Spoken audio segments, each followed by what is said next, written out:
आदाब अर्ज़ university road से मुतल्लिक एक और बड़ी खबर आपको दे रहा हूं। मैंने माजी में भी यूनिवर्सिटी रोड से मुतल्लिक आपको ब्रेकिंग्स दी है और अल्हम्दुलिल्लाह सब सच्ची साबित हुई हैं। एक और ख़बर आपको दे रहा हूं कि यूनिवर्सिटी रोड बनाने वाला वो ठेकेदार जिसका ठेका मनसूख कर दिया गया था, अब उसकी कंपनी को ब्लैक लिस्ट करने के लिए सिंध हुकूमत की जानिब से कार्रवाई शुरू कर दी गई। इंतहाई ज़िम्मेदार ज़राए के मुताबिक सरोश लोधी की सरबराही में जो सिंध हुकूमत का बोर्ड है वो कम से कम 1 साल के लिए इस कंपनी को बैन करने जा रहा है। और अगर ये कंपनी ज़राए के मुताबिक आइंदा 8 से 10 रोज़ में ये कंपनी इस बोर्ड की जानिब से ब्लैक लिस्ट करने के लिए मंजूरी दे देगी और ज़राए के मुताबिक अगर इस बोर्ड ने उसकी मंजूरी दे दी, जिसका कभी इम्कान है, 99% ये इम्कान है कि ये बोर्ड इस कंपनी को ब्लैक लिस्ट कर देगा और उसके बाद इसका बाज़ाब्ता नोटिफिकेशन जारी हो जाएगा और पैमरा जो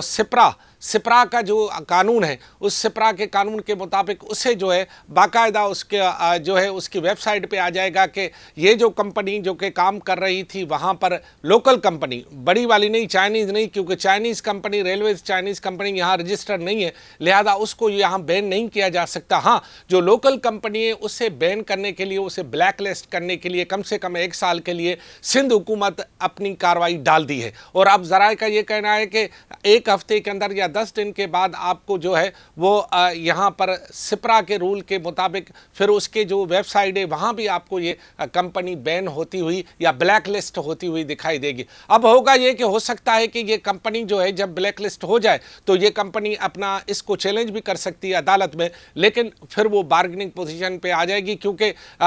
ज़राए के मुताबिक ठेकेदार जो कि क्लेम कर रहा है कि मेरा इतने पैसे इतने पैसे इतने पैसे, उसे डिफेंसिव करने या उसे बार्गेनिंग पोजीशन पे लाने के लिए भी ये इकदाम हो सकता है। लेकिन अगर ये कंपनी बैन हो गई, ब्लैक लिस्ट हो गई, तो उसके बाद 1 साल तक कम से कम कोई भी सिंध हुकूमत का इदारा उसे कोई भी कॉन्ट्रैक्ट दे नहीं सकता, क्योंकि वो कंपनी 1 साल के लिए बैन या ब्लैक लिस्ट हो जाती है। लिहाजा अगर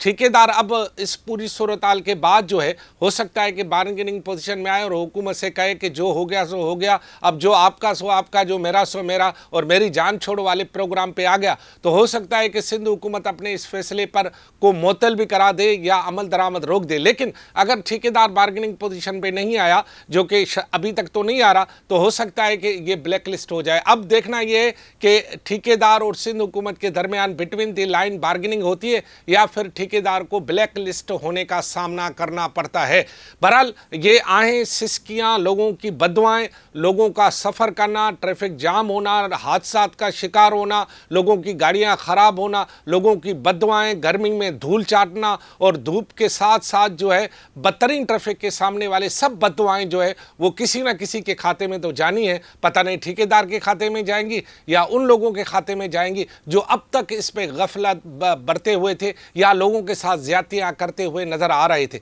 एक अहम खबर,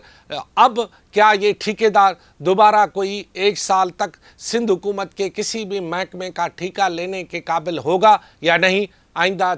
चंद रोज़ इसके लिए इंतहाई अहम है और हो सकता है कि मैं नेक्स्ट खबर के साथ वो नोटिफिकेशन जो अभी आपके सामने ले आऊँ, जिसमें इस कंपनी को बैन या ब्लैक लिस्ट किए जाने की खबर की तस्दीक भी हो जाएगी। खबर सच्ची है, लेकिन इस वक्त मेरे पास कागज़ नहीं है, लेकिन आपको पता है कि मेरी खबर को अभी तक किसी ने डिनाई नहीं किया, खुसूसन यूनिवर्सिटी रोड के बारे में। अल्लाह हाफ़िज़।